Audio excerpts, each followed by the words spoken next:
Our next speaker, he spent the first half of his childhood in Queens, New York. At the age of 9 years old, his family relocated to Washington, D.C. James was raised in a musical family and sharpened his skills in high school at Duke Ellington School of Arts. After graduating, he attended North Carolina A&T, Aggie Pride. He's representing the Aggies over there, where he earned a BS in accounting. Upon graduating in 2003, he started his career in financial services as a branch manager with Wachovia Bank, which is now Wells Fargo. However, James' passion for helping people make well-informed financial decisions led him to pursue the licensed financial specialist role in 2005. We talk about 20 plus years. James later earned an MBA with a concentration in financial services from UNC Pembroke. In addition to working diligently for clients of Byers Wealth Strategies LLC, James serves as a co-director of the Financial Services Career Pathway Program at North Carolina A&T, helping prepare students for careers in the financial service industry. After over 23 years in the industry, James continues helping small businesses and families navigate critical financial decisions. He embraces a lifelong learning mindset and is known for simply complex financial concepts while connecting with client goals. As a certified financial planner professional, James provides holistic financial guidance. James has been married for over 23 years and has two children. Outside of work, he enjoys playing keyboard and drums, studying biblical history, playing basketball with his son. He is passionate about helping others become because he understands that many futures depend on it. I want everyone to unmute your phones. I want you all to give a warm wisdom and wealth welcome to our brother, financial planner and expert, James Byers. Come on, show some love in the chat. Show some love in the chat. Appreciate you all. Show some love, James Byers. The Man, floor I is yours. appreciate it.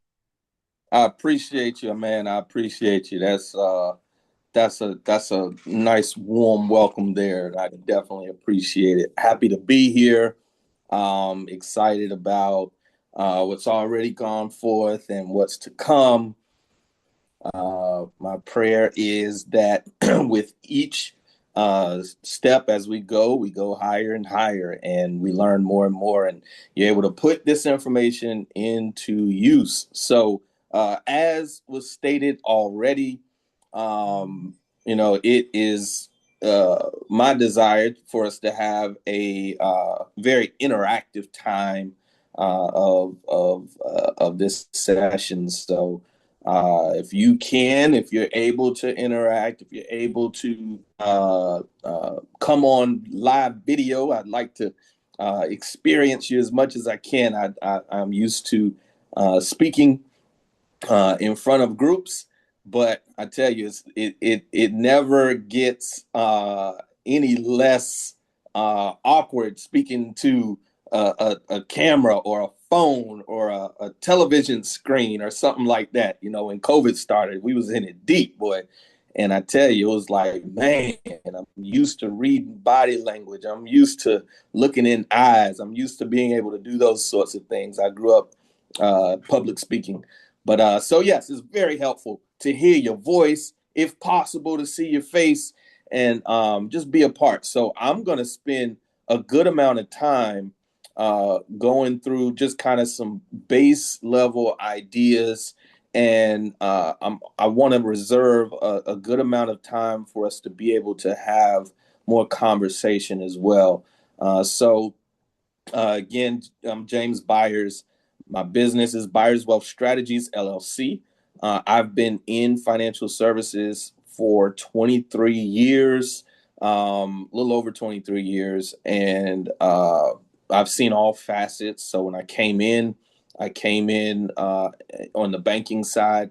I was a licensed financial specialist. So I did mortgages, did equity lines, did credit lines, did credit cards, new bank accounts, CDs, mutual funds, all manner of it. Everything came through my desk at the bank. And because I worked for a large bank, I got to see a lot of different things.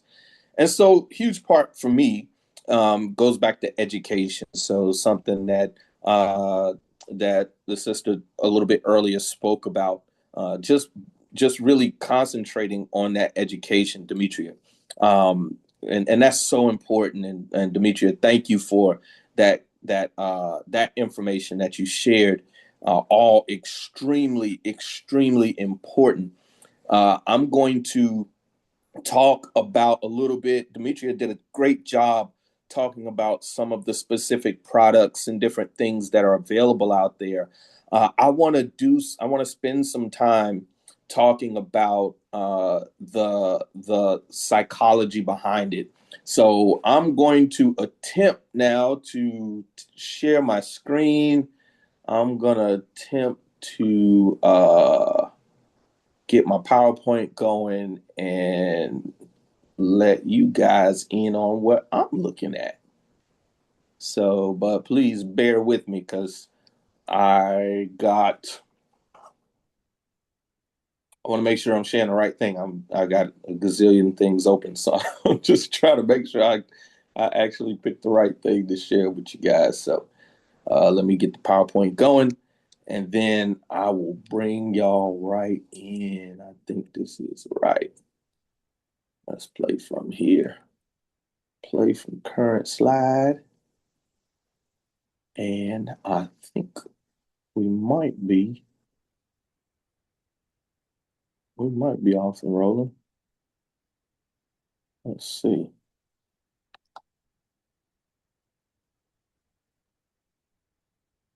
I think it's resetting. It's trying to play the wrong screen.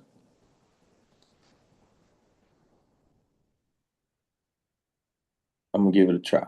I hope this is right. But y'all tell me what you see in a few seconds here. Nope, that's the wrong Good to screen. go. Wealthy Conversations, Byers. Yep, it's playing the wrong one though. That's the that's the presenter view. I want y'all to be able to see the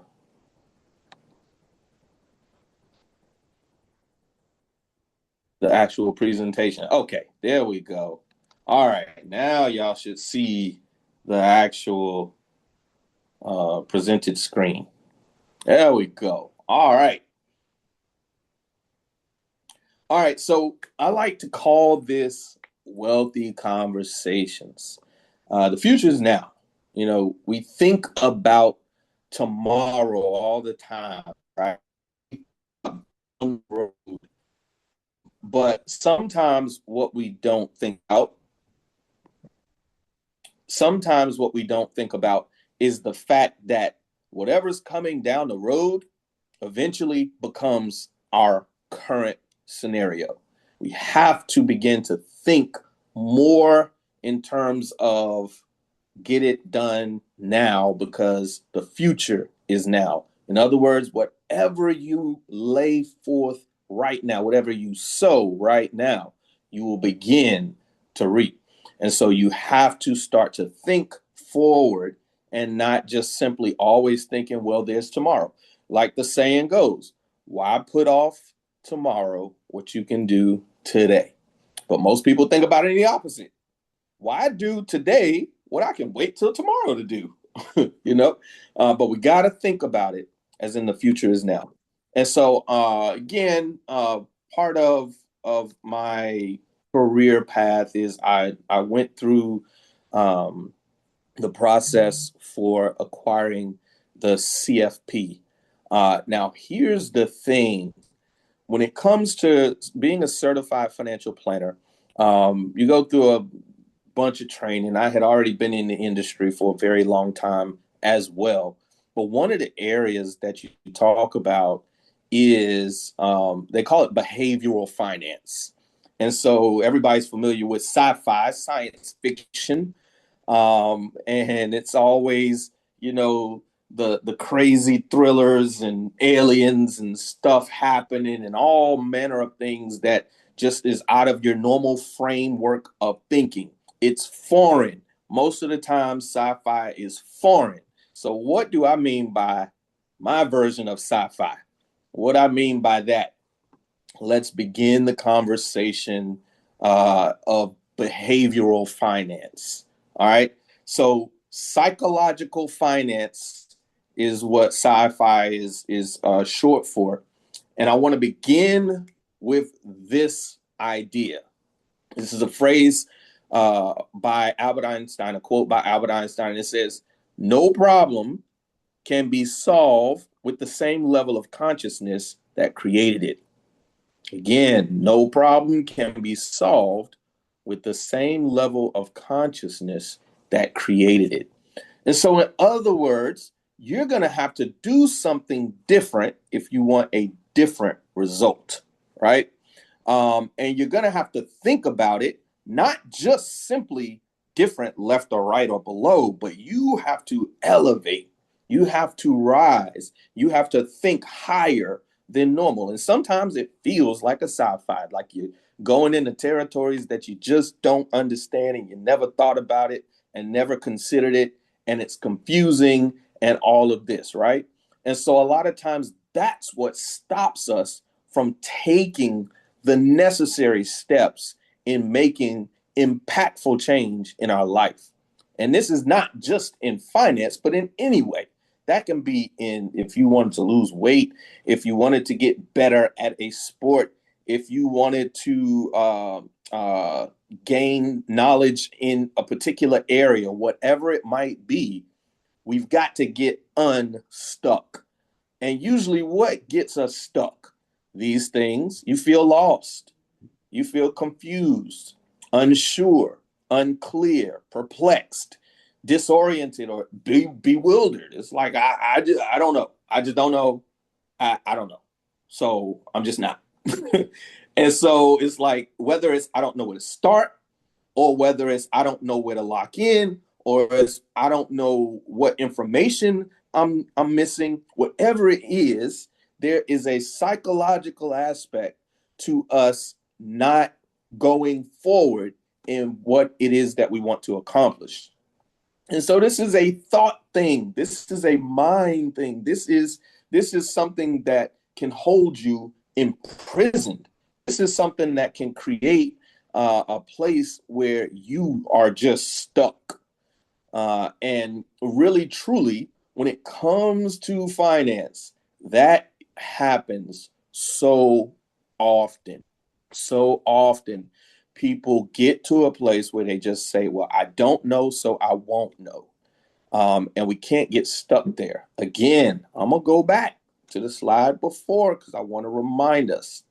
No problem can be solved with the same level of consciousness that created it. So in other words, how did I get here? And if I got here at a certain level of with a certain level of ignorance, then I have to become educated in order to arise, in order to rise over and solve the problem that I'm facing. And so again, we can't let those things scare us. Y'all, so many times people are scared still. They're scared still. In other words, I'm not making no decisions. I ain't doing nothing. I'm going to just keep going with what I'm going with. Well, I will tell you this. When it comes to your finance, no decision is still a decision.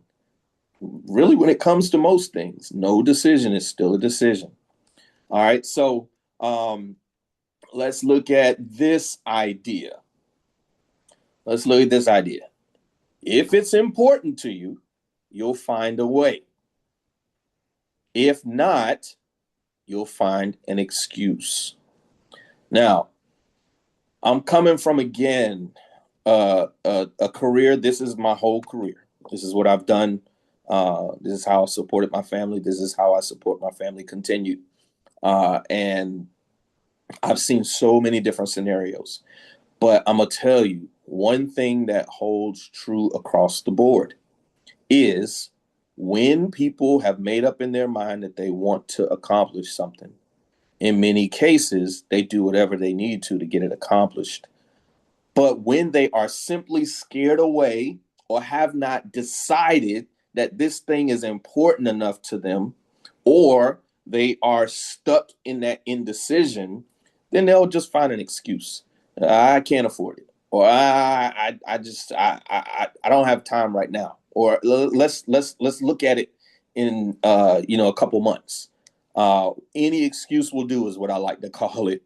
When you hear somebody and you say something like, "Hey, let's get together and have lunch," and they like, "Oh, okay, yeah, let's get together and have lunch," and then they be like, "But all right, well, let's do it tomorrow." Well, my dog died, and then I had to get some bread because we ran out of bread at the house, and then oh yeah, and also I'm getting married next week, and I sprained my ankle.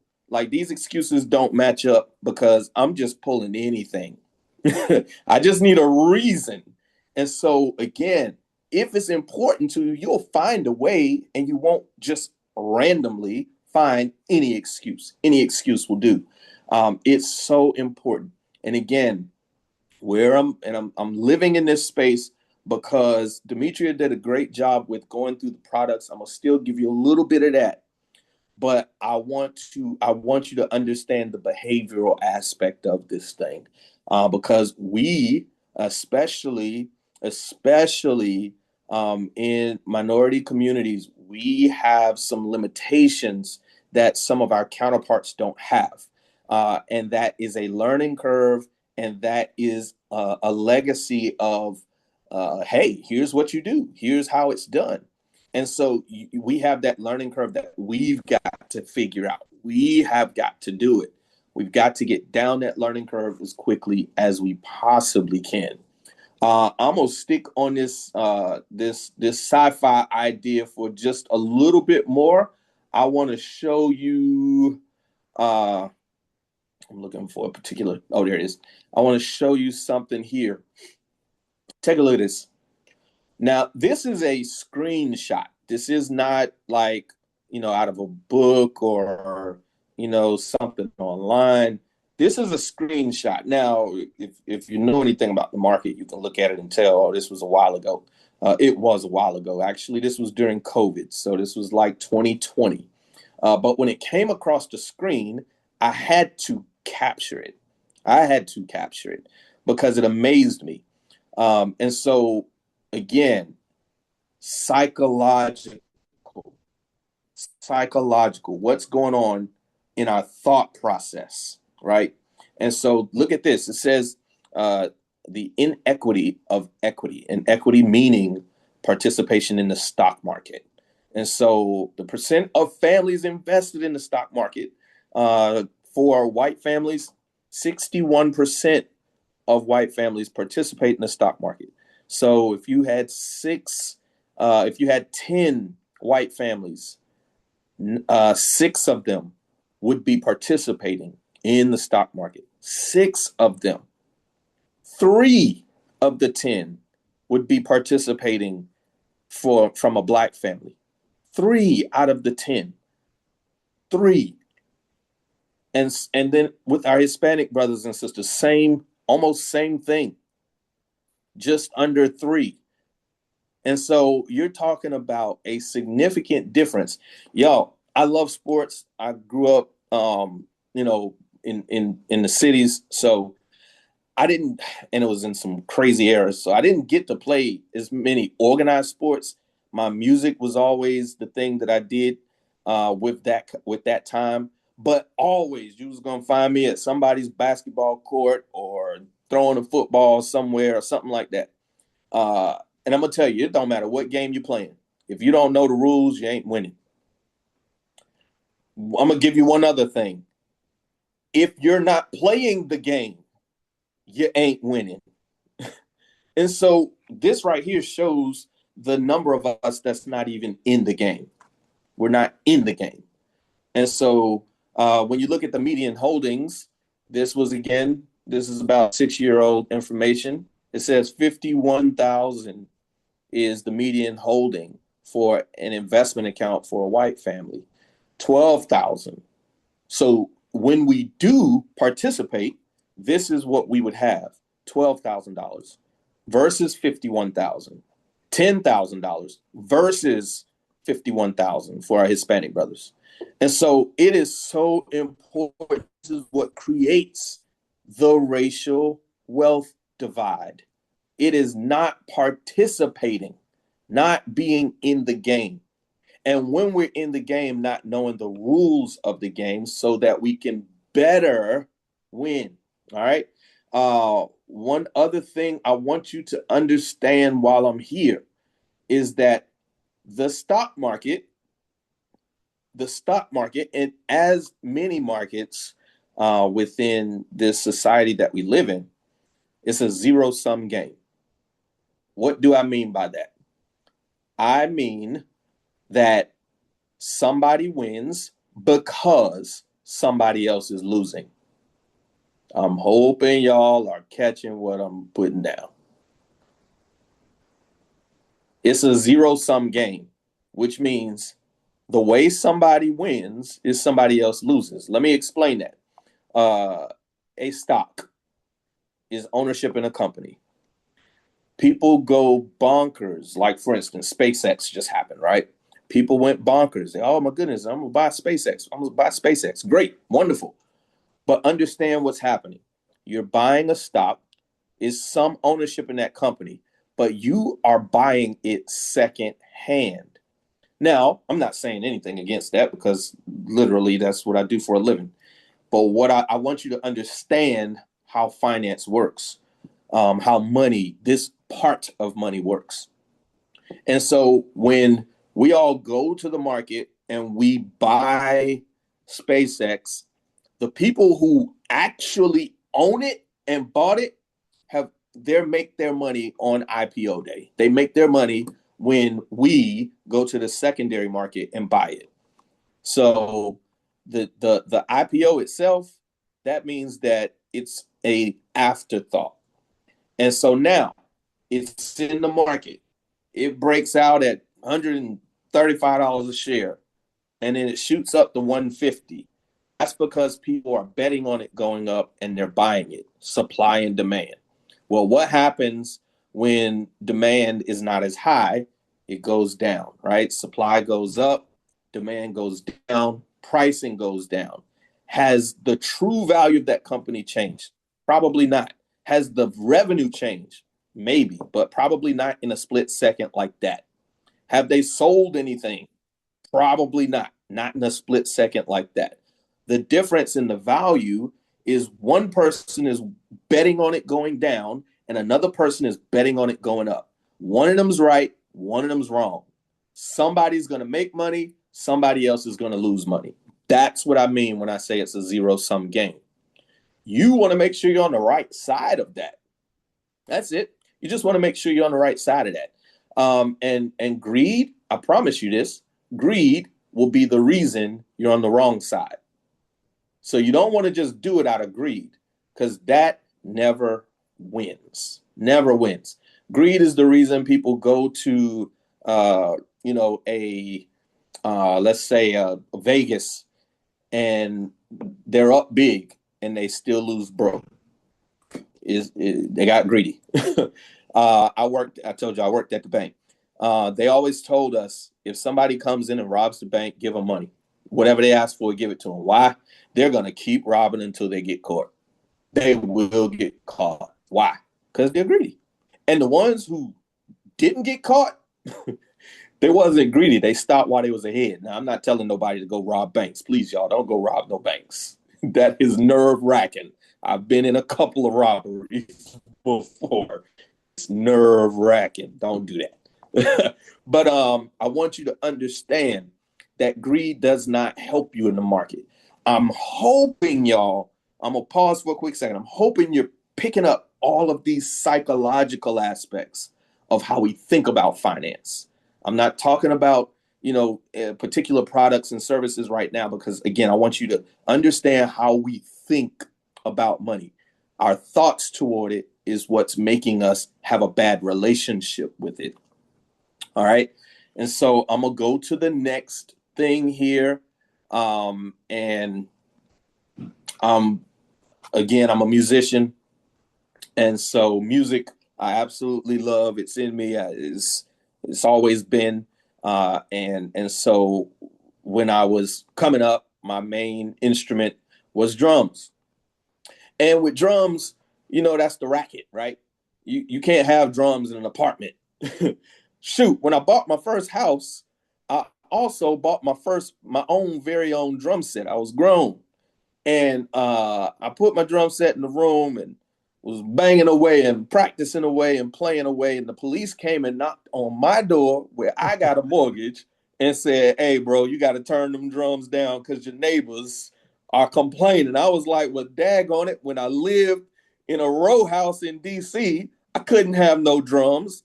Now I got my own place with my little quarter-acre of land, my own four walls, and y'all still won't let me play my drums, man. Something wrong with this world.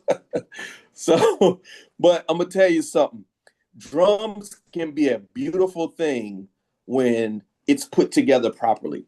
But if you get somebody who's just goes over there and bangs away and just bangs away, it's a racket. It drives you bonkers. You get tired of hearing it. Now I'm gonna give you the other side of that. And I'm gonna tell y'all where I'm going.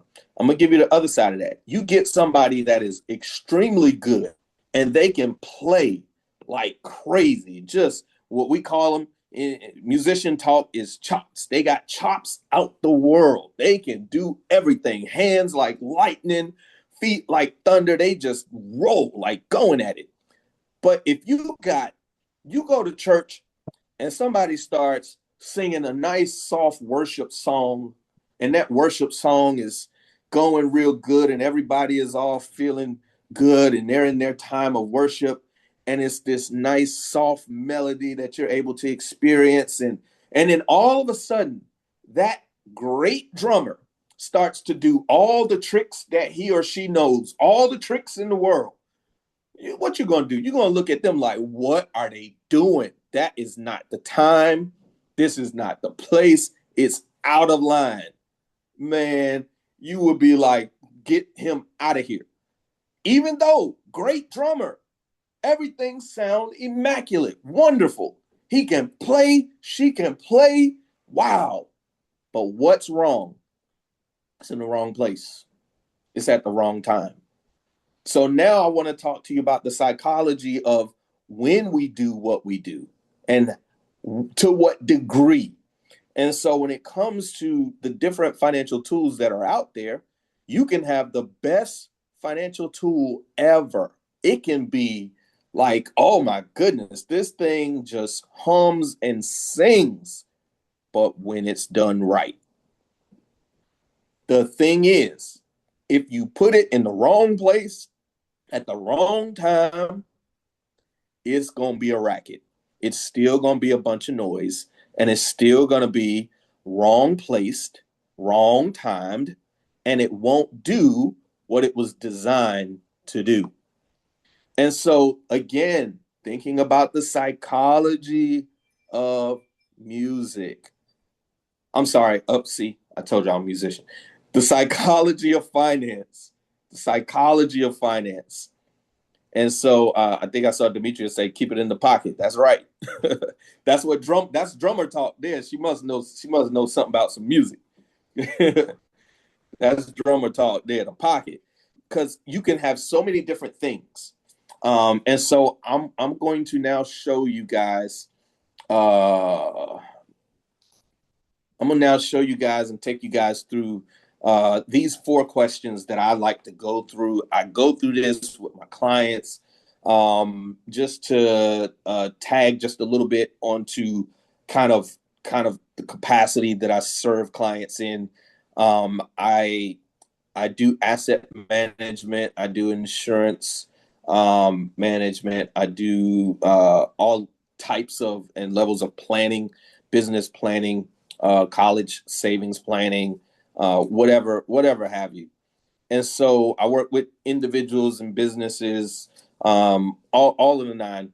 I've got clients that, are just getting done with school and got their first job, all the way up to clients who are trying to plan their legacy, how to pass their assets on to the next generation, and everything in between. Over 23 years, I've seen a lot of scenarios. Over 23 years, I've seen a lot of situations. I've retired a gazillion times. I've gone to college a million times. I've gotten divorced. I've gotten married and re-divorced and remarried. All scenarios that I get to go through when my clients go through those scenarios, and they're depending upon me to help them navigate the financial aspect of that. And so even though many of those scenarios I have not personally gone through, I see those and I have a front row seat to those situations. And when you're handling someone's money, and because I'm a certified financial planner, I do holistic planning, so I'm touching every aspect.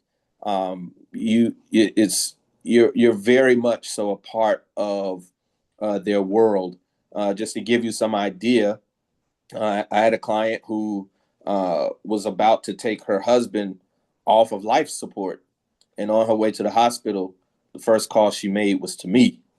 The call after that was to her children. And so the role that a financial planner in a lot of cases plays in the life of a client can extend greatly, because they're relying upon you, because money touches everything. They're relying on your advice. They're relying on your guidance.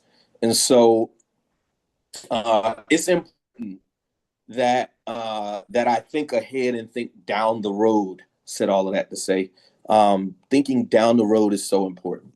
So I'm changing gears just a little bit here, and we're going to go through these 4 questions. Question 1, these are all down the road questions that I ask when thinking about strategic goal planning. Strategic goal planning. I have a goal. I want to accomplish that goal. What plans do I need to put in place to achieve said goal? So the first question I'll ask myself is, how much do I need? Or, of course, I like to put myself in the client's shoes, make it my scenario. And then I'm asking myself these questions. If I know what I know, and I know where they want to go, how would I get there? First question is, how much do I need?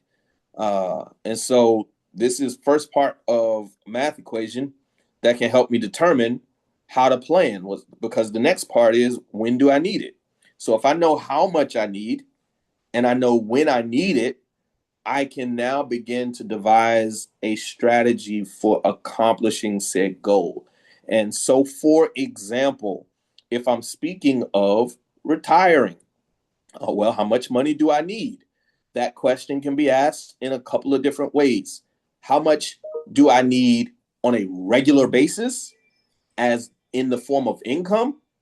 Or I can say, what is the lump sum of money that I need to accumulate in order to comfortably retire?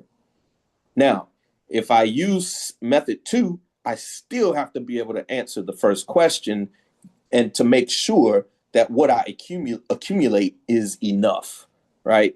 Because somebody says, "Yeah, I want to accumulate $1 million." Okay, cool. How much do you live on now? Well, we live a pretty lavish lifestyle, and we make about $200,000 a year, and we live paycheck to paycheck, so we spend just about all of it. Okay, after you've paid taxes, you're probably spending $160,000 a year. That $1 million ain't gonna last you long. So again, we have to be able to answer both of those questions. That's where someone like me comes in to help you think through. Here's what that actually looks like.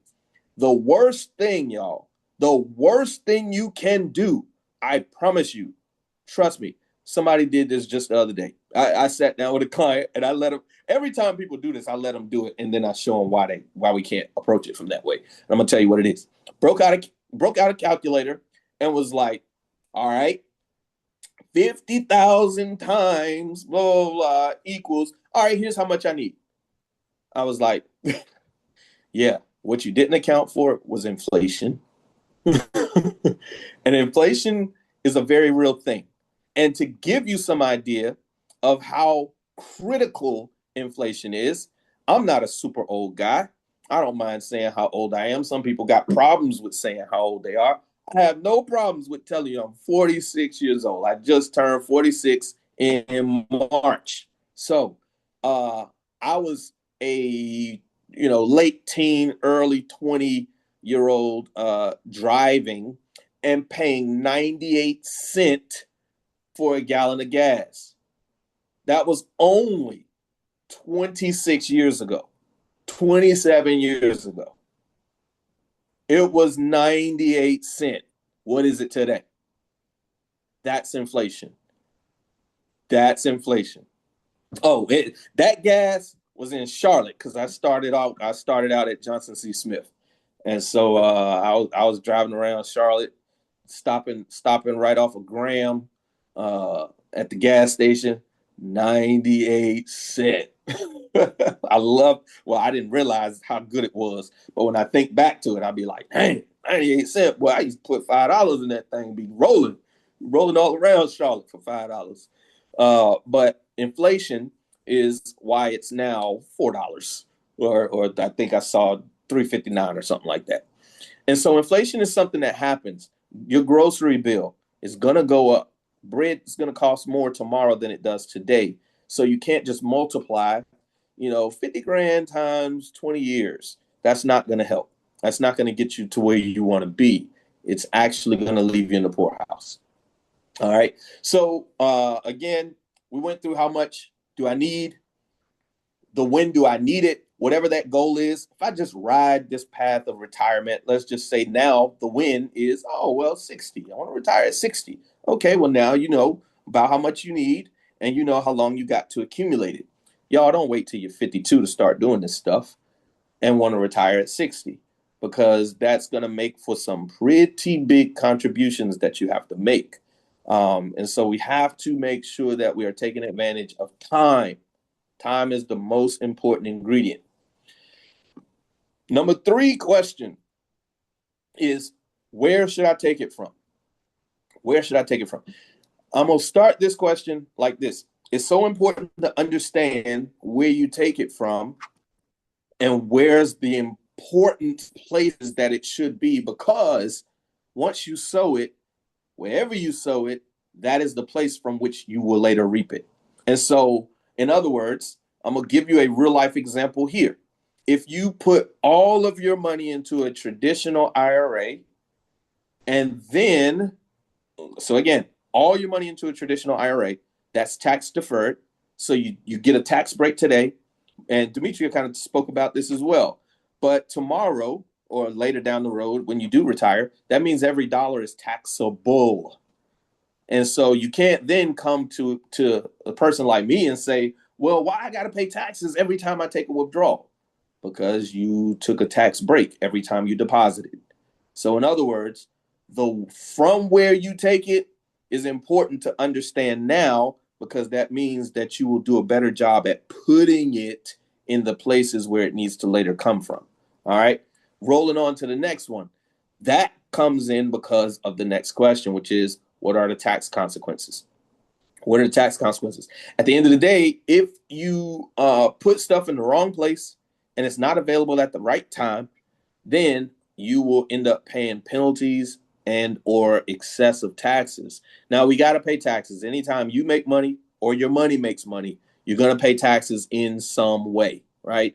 Even if you are putting into a tax deferred, you pay taxes on the end. If you put it into a taxable, you pay taxes as it goes. If you put it into tax free, then you're going to pay taxes on it when you put it in. When you actually put it in, you pay taxes and you invest taxed money. So it grows tax free. So even those whole life and universal life insurance type policies, you put in money that you've already paid taxes on, so it's been taxed, and then it gets to grow and you get to take it out without paying taxes. Same thing with the Roth IRA. All right, so hopefully that helps everybody understand a little bit better, just to go over that. How much do I need?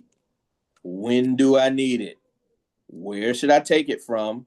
and what are the tax consequences. If we think about these things in advance, then we can do a much better job at planning ahead. All right. And so now I want to get into this last portion here. I told y'all again, I'm an 80s baby. So yes, thus you got sci-fi, sorry. You got sci-fi and Wise potato chips on the PowerPoint slides. But I'm gonna call this word to the wise, and I got a story to go to everything. So Chips, what's the worst thing? I'm gonna need y'all to come off mute for this. All right. What's the worst thing that happens when you open up a bag of chips? There's a couple that I can think of right away, but y'all tell me what's the worst? What's the couple of the worst things? I got two It's not enough specifically I'm chips thinking in the about. bag. That part. Man, When the bag, it's more air than chips. that's right. And then what else? What you say, Joseph? Nah, I was agreeing that when you only get about a quarter of the bag. Exactly. This big old bag and a few chips. What's something else that's horrible? There's one more thing that's real bad too. Somebody got to get it. One more thing. It's bad, man. You open up the bag of chips and it's like this, and you like, oh, come on, man. Somebody got it. Smell the taste. Smell? Nah. Taste? Nah. They chips, right? When they all broke up, you see how they look on the bag, right? Ah. But when you open up the bag and all the chips are broke up and it's crumbs, and you can't even pick one up, like you can't pick it up. You gotta pour the crumbs in your mouth because it's not one single whole chip in the bag. Boy, that makes you feel bad. It makes you feel bad. And so what I want to talk about here is just some things that down through 23 years of seeing scenario after scenario, I'm telling you, it's broken chips and airy bags. And so I call this word to the wise to help you think through some of these things that are traps that a lot of times people get tripped up when they're trying to, as I like to call it, have a better relationship with money. All right. Hey, Joseph, how am I looking on time? I want to make sure I'm good. I'm looking at the time on my PowerPoint thing, but I just want to make sure that I'm tracking how I need to. You are good. You can go on for about another 5 or 6 minutes. All right. So word to the wise. Number one, food is what eats most people's budgets. If you don't pay attention to the food that you are purchasing, to how you shop, how you eat, you will eat your retirement, you will eat your kids' college, you will eat the bigger house, you will eat it all. Why? Because we have to eat, right? So a lot of people make the excuse the reason, right? That's like, oh yeah, well shoot, I gotta eat. Yeah, but you don't have to eat $15 meals, lunch every day, $30 dinners every day. Man, that's a lot of money. Go grocery shopping. One other thing is that you should definitely take advantage of economies of scale. All right. This is just kind of cash flow things. Go grocery shopping and use the groceries that you buy. All right. Basic stuff. But I tell you, if I sit down with people, it's one of the biggest things in their budget. They don't realize why they're living paycheck to paycheck, and that's a lot of times the case. All right, here's another one. If you put every dollar in your 401k plan into the traditional side, in the pre-tax side, then you are setting yourself up in the future to not have any tax flexibility. And so it is very good to contribute to your 401k. It is not good to have every single dollar you put into your 401k to go into the pre-tax side of that 401k. All right.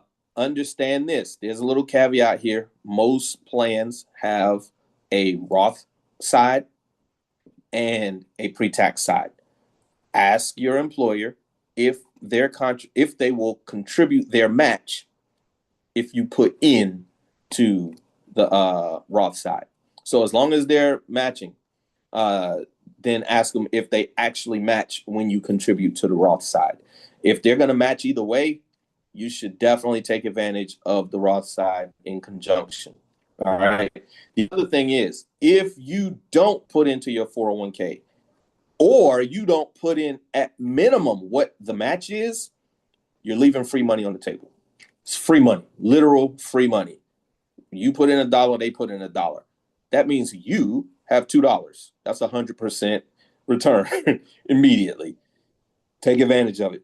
Make sure that you're putting in every bit that they match at minimum. I like to use the biblical principle of 10%.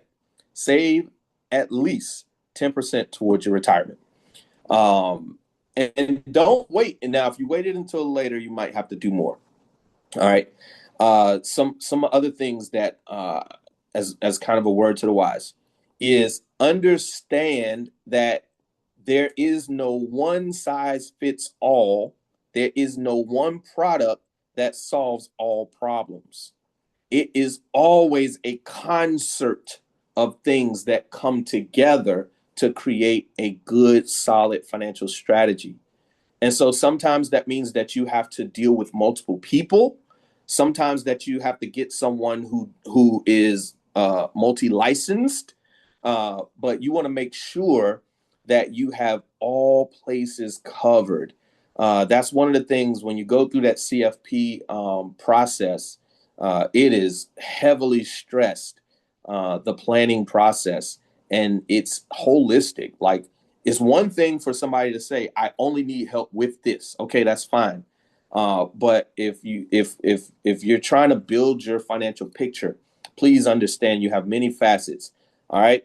Here's another all chips broken and airy bag.